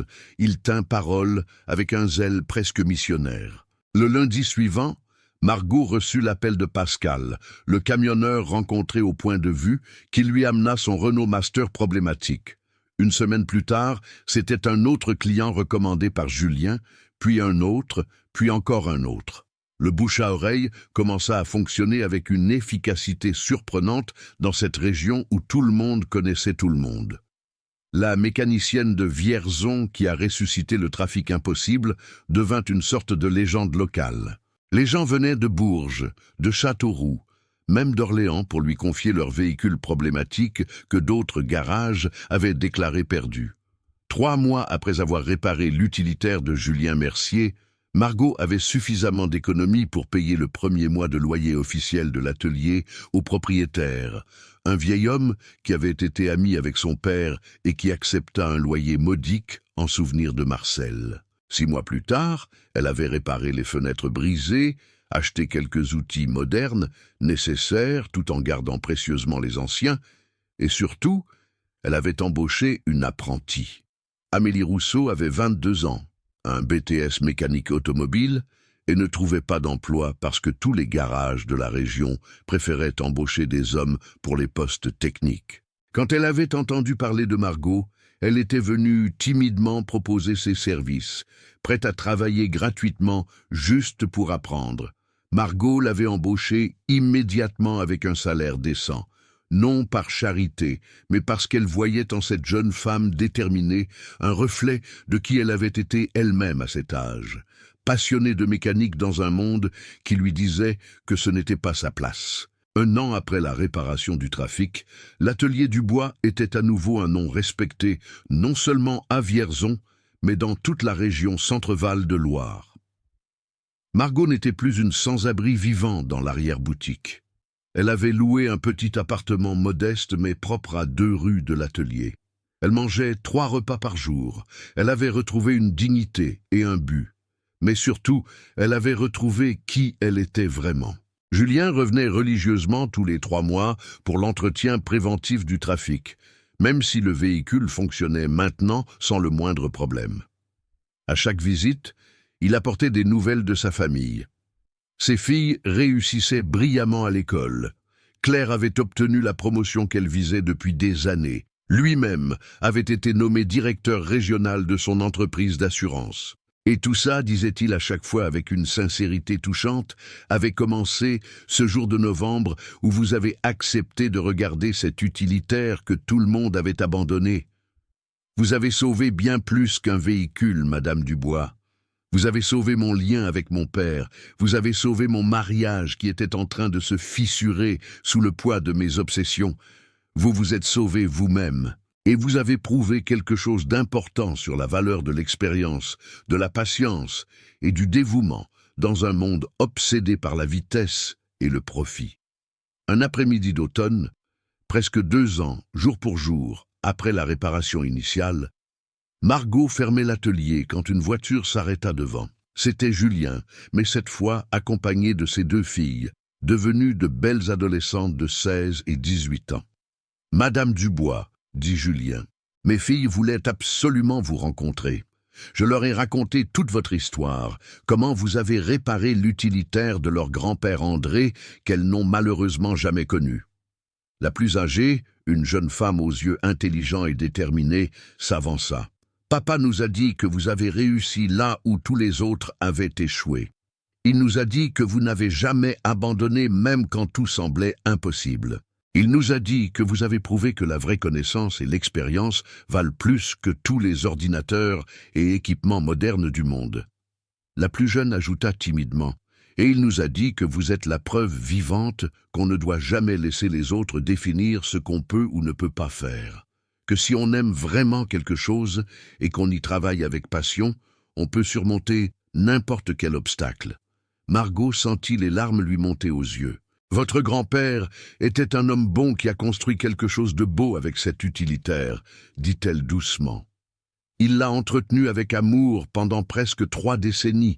Il méritait que son héritage soit préservé. Je suis heureuse d'avoir pu honorer sa mémoire en sauvant son trafic. » « Est-ce que c'est vraiment si difficile d'être mécanicienne ?» demanda la plus jeune. « Et on peut penser que vous êtes assez intéressée par la possibilité. C'est difficile d'être n'importe quoi quand on le fait vraiment bien et avec intégrité, » répondit Margot honnêtement. « Mais si tu aimes vraiment quelque chose, si ça te fait vibrer au plus profond de toi, si tu sens que c'est ta vocation, alors les difficultés deviennent juste des défis intéressants à relever plutôt que des obstacles insurmontables. La vraie question n'est pas « est-ce difficile ?», mais « est-ce que ça vaut la peine pour toi ?» Après leur départ, Margot resta debout dans l'atelier maintenant propre et organisé, regardant les outils soigneusement rangés, les véhicules attendant leur tour, garés dans la petite cour. Les murs repeints qui racontaient une renaissance après des années d'abandon. Elle pensa à son père Marcel qui lui avait appris ce métier avec patience et amour, qui lui avait dit que les bonnes choses prenaient du temps, que la précision valait toujours mieux que la vitesse, que chaque machine, aussi humble soit-elle, méritait du respect et de l'attention. Elle pensa à tous les véhicules qu'elle avait réparés au fil des années, à tous les clients qu'elle avait aidés, à toutes les fois où elle avait voulu abandonner mais avait continué par pur entêtement. Et elle pensa au trafic blanc, ce véhicule que tout le monde avait déclaré mort et perdu, qui maintenant roulait sur les routes de France comme une preuve vivante et roulante qu'il ne fallait jamais, jamais accepter l'impossible sans le questionner sérieusement. Le téléphone sonna, l'attirant de ses pensées. C'était un nouveau client, recommandé par quelqu'un qui avait entendu parler d'elle. Un problème complexe sur un utilitaire que 4 autres garages avaient déclaré irréparable. Margot sourit, ce sourire authentique qui creusait maintenant des rides de bonheur plutôt que de souffrance dans son visage. « Amenez-le demain matin à 8 heures, dit-elle avec confiance. Je vais voir ce que je peux faire. Parce que c'était ça, finalement, l'essence même de qui elle était. Voir ce qu'elle pouvait faire, essayer quand les autres abandonnaient, écouter ce que les machines essayaient désespérément de communiquer. Donner une seconde chance aux choses que le monde moderne considérait comme perdues et sans valeur. Et peut-être, dans ce processus patient et méticuleux, continuer à se donner une seconde chance à elle-même, jour après jour, réparation après réparation, problème impossible résolu après problème impossible résolu. 2 ans et demi après la réparation du trafic de Julien Mercier, l'atelier du bois n'était plus seulement un garage de quartier. C'était devenu une référence régionale pour les diagnostics difficiles, une dernière chance pour les véhicules abandonnés. Un symbole vivant de ce que la connaissance approfondie et le dévouement patient pouvaient encore accomplir dans un monde obsédé par l'obsolescence programmée et les solutions rapides. Margot avait maintenant 3 apprentis. Après Amélie était venue Sandrine, 35 ans, mère de 2 enfants, qui avait perdu son emploi dans une usine textile fermée et voulait se reconvertir. Puis Béatrice, fraîchement diplômée d'une école d'ingénieur en génie mécanique qui ne trouvait pas d'emploi parce que toutes les entreprises voulaient embaucher des hommes pour les postes techniques. Margot les avait toutes accueillies, non par militantisme féministe, mais simplement parce qu'elle reconnaissait en chacune d'elles la passion authentique, le désir d'apprendre, la volonté de travailler dur, et parce qu'elle se souvenait trop bien de ce que c'était que d'être rejetée, ignorée, considérée comme obsolète. Elle leur enseignait non seulement les aspects techniques de la mécanique, mais aussi la philosophie profonde qui sous-tendait le vrai métier. Comment écouter vraiment un moteur, plutôt que de se contenter de lire des codes d'erreur sur un ordinateur? Comment observer les détails subtils que tout le monde néglige? Comment avoir la patience de passer des heures sur un diagnostic, quand la solution facile serait de simplement remplacer des pièces? Comment respecter chaque véhicule, aussi humble soit-il, comme le fruit du travail et des économies de quelqu'un? Un matin de printemps, alors que Margot enseignait à Amélie comment ajuster précisément les soupapes d'un moteur diesel, le téléphone sonna. C'était un journaliste de France 3 Centre-Val de Loire qui avait entendu parler de la mécanicienne qui ressuscite les véhicules impossibles et voulait faire un reportage pour le journal régional. Margot hésita longuement. Elle n'aimait pas l'attention médiatique, préférant laisser son travail parler pour lui-même. Mais Amélie et les autres apprentis insistèrent que ce serait bon pour l'atelier, pour attirer plus de clients, et surtout pour montrer aux jeunes filles de la région qu'elles pouvaient choisir ce métier si elles le voulaient vraiment. Le reportage fut diffusé un vendredi soir au journal de 19 heures. Ils montrèrent Margot en train de travailler, ses mains expertes démontant et remontant des composants complexes avec une précision chirurgicale. Ils montrèrent l'atelier, propre et organisé, mais gardant ses outils anciens aux côtés des modernes. Ils interviewèrent Julien, qui raconta l'histoire du trafic de son père avec émotion. Ils filmèrent Amélie, expliquant comment Margot lui avait donné sa chance quand personne d'autre ne le ferait. Le segment le plus puissant fut quand le journaliste demanda à Margot ce qu'elle dirait aux gens qui abandonnent trop facilement. Elle regarda directement la caméra et dit avec une intensité tranquille « Les gens abandonnent parce qu'on leur dit que quelque chose est impossible. Mais l'impossible n'existe souvent que parce que personne n'a pris le temps de vraiment chercher la solution. » Ce trafic que tout le monde avait déclaré mort n'était pas mort. Il était juste mal compris. Combien de choses dans vos vies avez-vous abandonnées simplement parce que quelqu'un vous a dit que c'était impossible? Combien de rêves, de projets, de relations, de talents avez-vous laissé mourir sans vraiment essayer de les sauver? La répercussion fut immédiate et considérable. Le téléphone de l'atelier sonna sans interruption pendant des jours. Des clients venant de toute la France voulaient lui confier leur véhicule problématique. Des jeunes femmes intéressées par la mécanique demandaient si elles pouvaient venir observer, apprendre, faire des stages.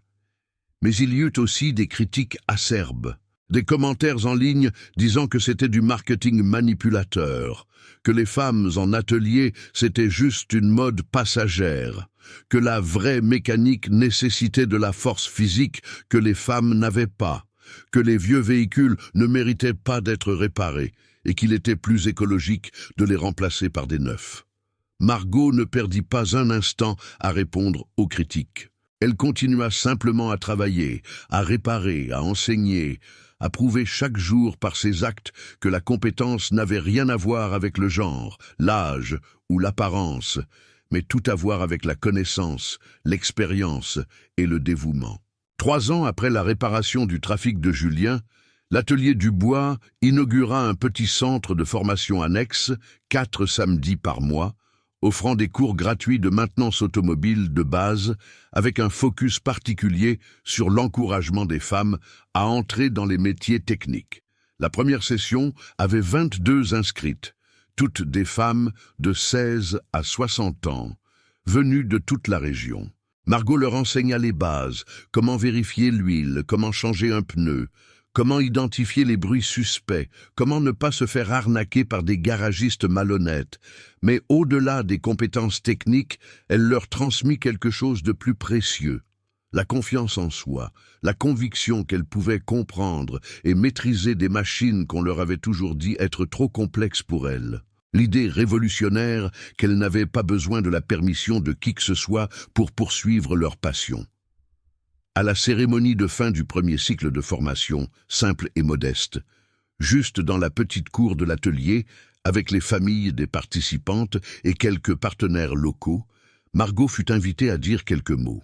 Elle n'avait jamais été douée pour les discours, ce n'était pas son style, mais elle monta sur la petite estrade improvisée et parla du cœur, sans notes, sans préparation.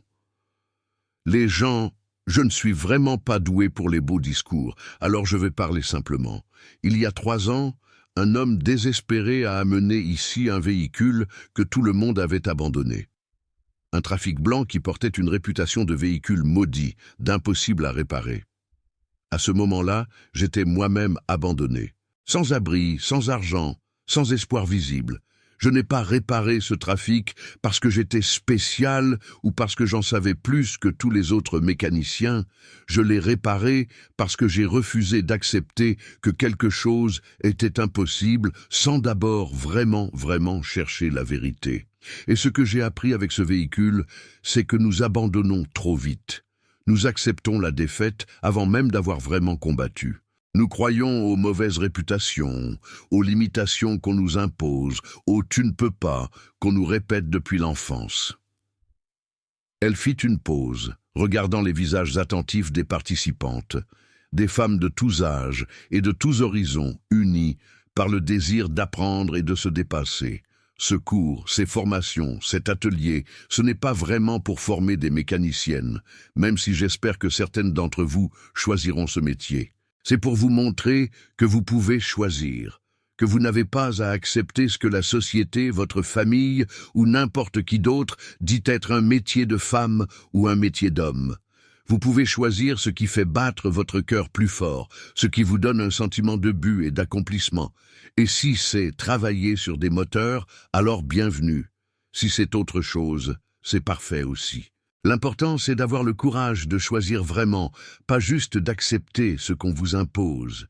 Et rappelez-vous toujours, les véhicules maudits n'existent pas. Ce qui existe, ce sont des défis qui attendent d'être résolus. Des problèmes qui demandent de la patience, de l'attention et du refus d'abandonner. C'est vrai pour les moteurs.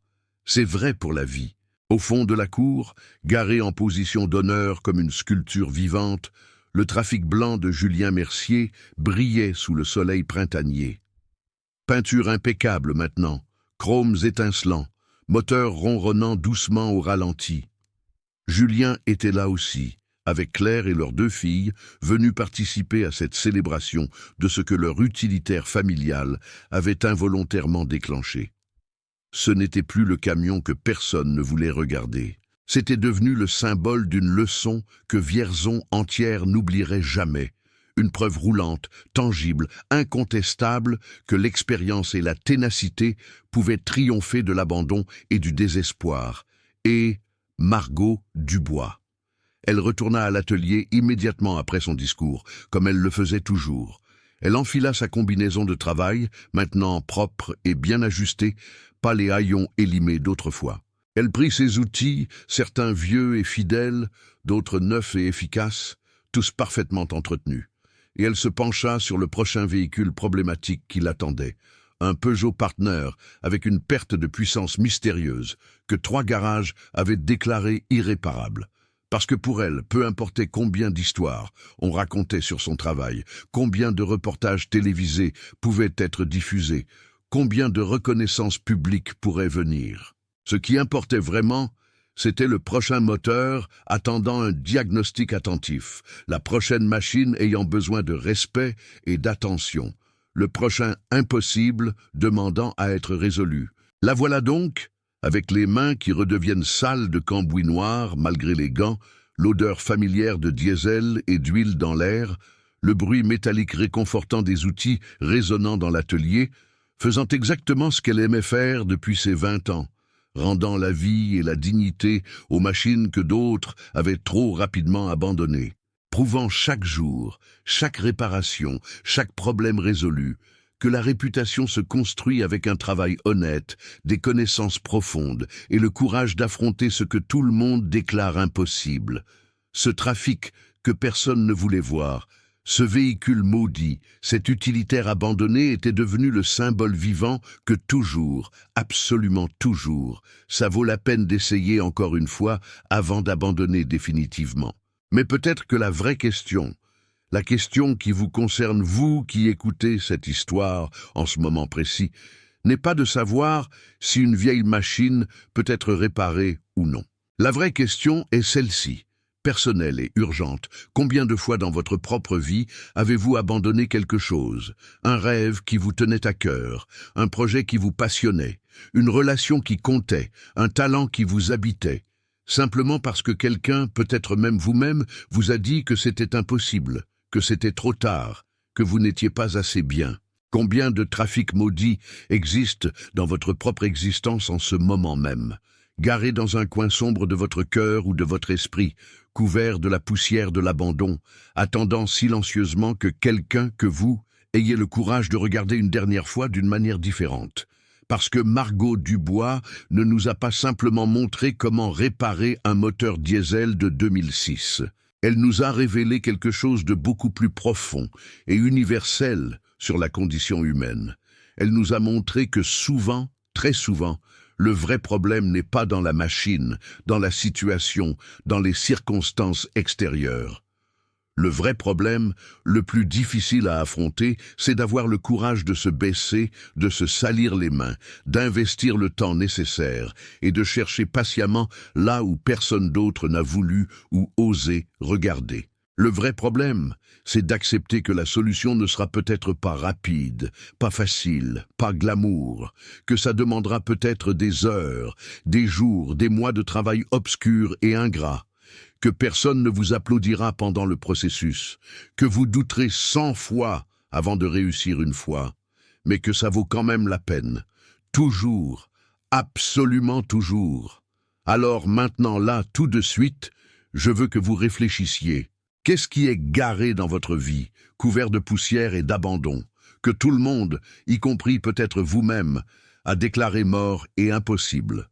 Ce projet d'entreprise que vous avez abandonné après le premier échec, cette reconversion professionnelle que vous avez jugée trop risquée, cette passion artistique que vous avez enterrée parce qu'on vous a dit qu'on ne pouvait pas en vivre, cette relation que vous avez laissée mourir sans vraiment vous battre, ce talent que vous avez ignoré parce que vous pensiez ne pas être assez bon.